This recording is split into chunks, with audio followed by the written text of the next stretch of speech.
দায়িত্বশীল ও বন্ধু, যিনি পুলিশ সুপার মহোদয় তিনি জেলার জন্য দায়িত্বশীল, যিনি ডিসি তিনি এই জেলার জন্য দায়িত্বশীল। আল্লাহু আকবার। আল্লাহর হাবিব সাল্লাল্লাহু আলাইহি ওয়াসাল্লাম বলেন, আলা কুল্লুকুম রাইন ওয়া কুল্লুকুম মাসউলুন আন রাইয়াতিহি। সাবধান সাবধান, তোমরা প্রত্যেকেই দায়িত্বশীল, আর এই দায়িত্ব সম্পর্কে হাসরের ময়দানে তোমাদেরকে জিজ্ঞাসা করা হবে। তোরা কোন সুবহানাল্লাহ। কে কি পরিমাণ দায়িত্ব পালন করেছ? বন্ধুগণ, হযরতে উমর রাদিয়াল্লাহু তাআলা অর্ধ পৃথিবীর বাদশাহ। এবার তিনি মনে চাইতেছে ঘুমিয়ে যাওয়ার জন্য। সারাদিন মানুষের জন্য, মানুষের পক্ষে কাজকর্ম করার পর ক্লান্ত পরিশ্রান্ত হইয়া এবার তিনি বলতেছেন, না হে উমর, তুমি যে ঘুমিয়ে যাইবা, আর এই মুহূর্তে যদি মরুভূমি এলাকার মধ্যে কোনো মানুষ কষ্টের মধ্যে পড়ে, কোনো মানুষ যদি বিপদের মধ্যে পড়ে, কোনো মানুষ যদি মুসিবতের মধ্যে পতিত হয়, তাহলে তাকে কে সাহায্য করবে? অতএব তুমি ঘুমাইও না, তুমি যাও মানুষকে সাহায্য করার জন্য। জোরে বল সুবহানাল্লাহ। আদম কে লিয়ে ফখরে আদ লেনা সবি হায়, আদম কে লিয়ে ফখরে আলী নসবি হায়, মক্কি মদনী হাশমি ও মুত্তালাবি হায়। পাকিজা তরস আরশু সামা, পাকিজা তরস আরশু সামা, জান্নাত ও ফিরদাউস আরাম গায়ে পাকে রসূলে আরবি হায়, আরাম গায়ে পাকে রসূলে আরবি হায়। আহস্তা কদম নিচে নিগাহ পস্তে সদা হো, আহস্তা কদম নিচে নিগাহ পস্তে সদা হো।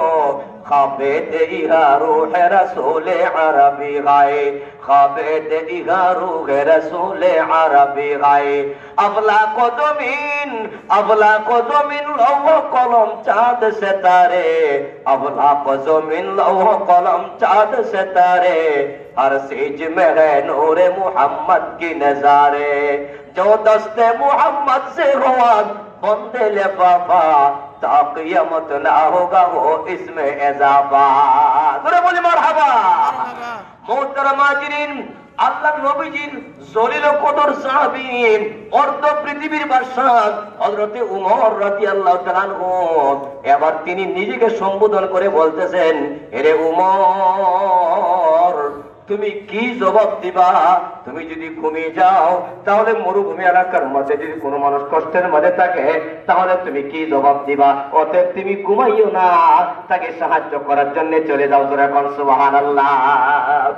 ও মুসলমান ভাইয়েরা, আমরা শুধু মুখে মুখে শুধু মুসলিম, অপরের সাহায্যে আমরা আগাই না। ইসলাম বলে, ইসলাম কি কয়? বুখারী শরীফের হাদিস, ওয়াল্লাহু ফি আউনিল আবদি মা কানাল আবদু ফি আউনি আখিহি। জোরে বল সুবহানাল্লাহ। বুখারী শরীফের হাদিসের শেষ অংশে আল্লাহর নবী বলেন, আল্লাহর নবী বলেন, ওয়াল্লাহু ফি আউনিল আবদি, আল্লাহ তাআলা ততক্ষণ পর্যন্ত বান্দা বান্দিকে সাহায্য করবেন যতক্ষণ পর্যন্ত বান্দা বান্দি তার ভাইকে সাহায্য করবে। জোরে বল সুবহানাল্লাহ। নবীজি বলেন যে ততক্ষণ পর্যন্ত আল্লাহ তাআলা সাহায্য করবেন যতক্ষণ পর্যন্ত বান্দা তার অন্য ভাইকে সাহায্য করবে। চিৎকার করে বল সুবহানাল্লাহ। আল্লাহু আকবার। হযরতে ওমর রাদিয়াল্লাহু তাআলা চললেন, এবার চলছেন যাইতে যাইতে যাইতে যাইতে এবার দেখা যায় দিনের বেলা যেখানে তাবু ছিল না, এখানে তাবু কে যেন গাড়লো, তাবু প্রতিষ্ঠিত পাওয়া গেছে, তাবু দেখা যাইতেছে। এখন ওমর রাদিয়াল্লাহু তাআলা তিনি ভাবতেছেন অবশ্যই অবশ্যই কেউ না কেউ বিপদের মধ্যে লিপ্ত হয়ে গেছেন। এবার সামনের দিকে যাইতেছেন, যাইতে যাইতে যাইতে পাশাপাশি যখন কাছাকাছি যখন চলে গেলেন, কাছাকাছি চলে যাওয়ার পর এই তাবুর পাশে একজন মুরব্বী, বয়োজ্যেষ্ঠ মুরব্বী, তার চক্ষু থেকে ঝরঝর করে পানি ঝরছে, ঝরঝর করে পানি ঝরছে। অর্ধ পৃথিবীর বাদশাহ হযরতে ওমর রাদিয়াল্লাহু তাআলা আনহু, আল্লাহু আকবার, বিনয়ের সাথে তিনি বললেন, ভাই আপনার বাড়ি কোথায়? আপনি এখানে কেন? আপনি এখানে আসলেন? আপনি কোত্থেকে আসলেন? কোথায় যাবেন? এইভাবে বন্ধু বললেন। এইভাবে বলার পর একবার বললেন, কিতাবের মধ্যে পাওয়া যায়, আল্লামা জাকারিয়া কান্দলবী রাহমাতুল্লাহ আলাইহি তিনি তার কিতাবের মধ্যে উল্লেখ করেছেন, অর্ধ পৃথিবীর বাদশাহ বিনয়ের সাথে বলল, ভাই আপনার বাড়ি কোথায়, আপনি কোথায় যাবেন, এখানে আপনি কেন অবস্থান করলেন? একবার বললেন, কোনো উত্তর দিলেন নাই। ওই মুসাফির ব্যক্তির চক্ষু থেকে ঝরঝর করে পানি ঝরছে। এবার দ্বিতীয়বার বললেন, ভাই আপনার বাড়ি কোথায়, আপনি কোত্থেকে এসেছেন, কোথায় যাবেন, এখানে কেন অবস্থান করলেন, জানতে পারি কিনা? এরপরেও তিনি উত্তর দেন নাই।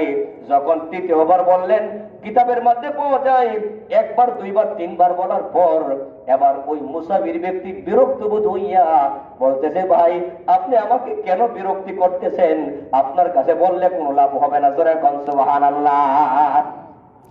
অর্ধ পৃথিবীর বাদশা হযরত